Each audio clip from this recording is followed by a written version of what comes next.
Good day, I'm Lorraine Mendez and this is your JIS News for Friday, September 15. Jamaica is expected to get access to an additional $180 million from the International Monetary Fund, the IMF. This would give the country access to a total $790 million under its precautionary standby arrangement with the multilateral institution. It follows the country meeting all quantitative targets and structural benchmarks in its second IMF review, and the fund's executive board is expected to sign off on the preliminary staff report during its meeting scheduled for October. Head of IMF mission to Jamaica, Dr. Uma Ramakrishnan, says Jamaica's economic program continues to deliver strong results, which have been fueling significant business and job growth. The central government's primary balance surplus exceeded the program target by a healthy margin, mainly from buoyant corporate income tax.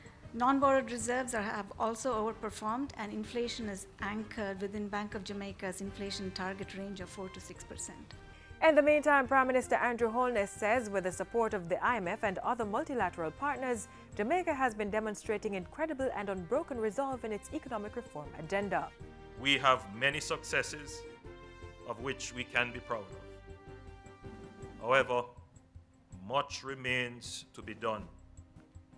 Now is the time to recommit ourselves to the task at hand, the task of ensuring that we secure for future generations a Jamaica that is economically independent and can one day be a net contributor to the international community.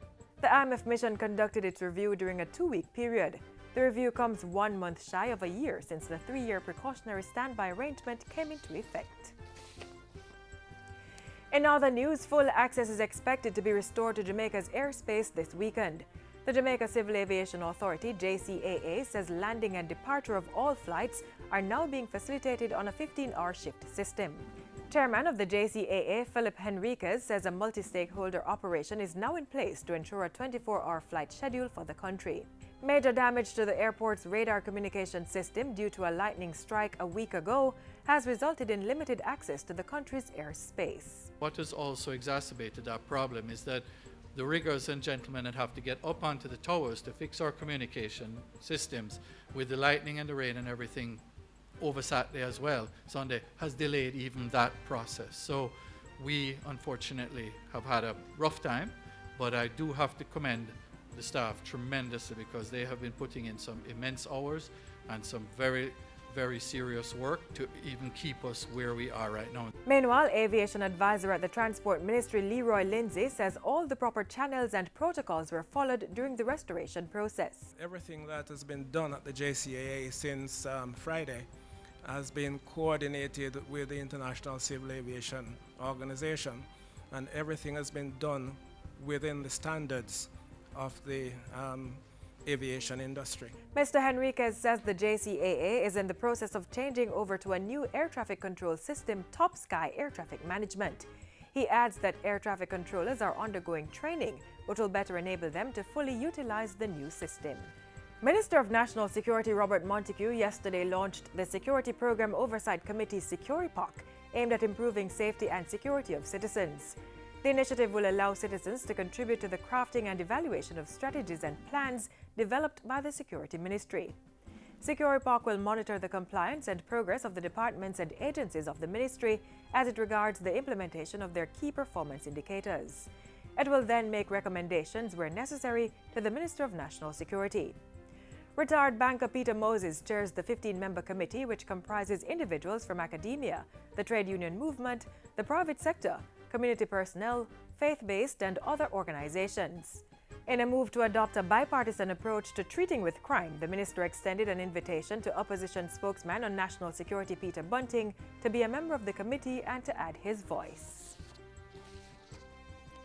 The Justice Training Institute intends to train and sensitize more than 1,500 justices of the peace JPs this year, with more focus on mediation techniques and restorative justice. Director and Principal of the Justice Training Institute, Karen Campbell-Basco, made the announcement in a recent interview on Issues and Answers. We want to further equip them to assist our citizens by allowing them to gain knowledge of how to conduct mediation sessions, how to conduct restorative justice conferencing, and this is specialized training being delivered by experts within the field. She says in addition to the specialized training, the JPs will receive mandatory hours of training before they are commissioned. Mrs. Campbell-Basco says since February 2017, more than 400 new individuals have been commissioned to serve as JPs. In addition, more than 250 JPs are being trained for the parish of St. Catherine. Our JPs are important to us. They serve a critical role within the justice system, and if our citizens are not able to access the services, then it may cause a breakdown within the justice system, and we just can't afford that. And finally, Jamaica has again been elected to the Executive Council of the United Nations World Tourism Organization, the UNWTO. The country is to serve a 2-year term alongside Argentina and Uruguay under a shared arrangement of the 4-year membership.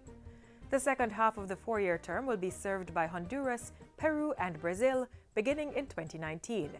Minister of Tourism Edmund Bartlett says the confidence placed in Jamaica internationally puts the country in a unique position to reap a number of benefits, but will undoubtedly have a positive impact on citizens. The UNWTO's Executive Council is responsible for the management and implementation of strategic decisions carried out by the organization.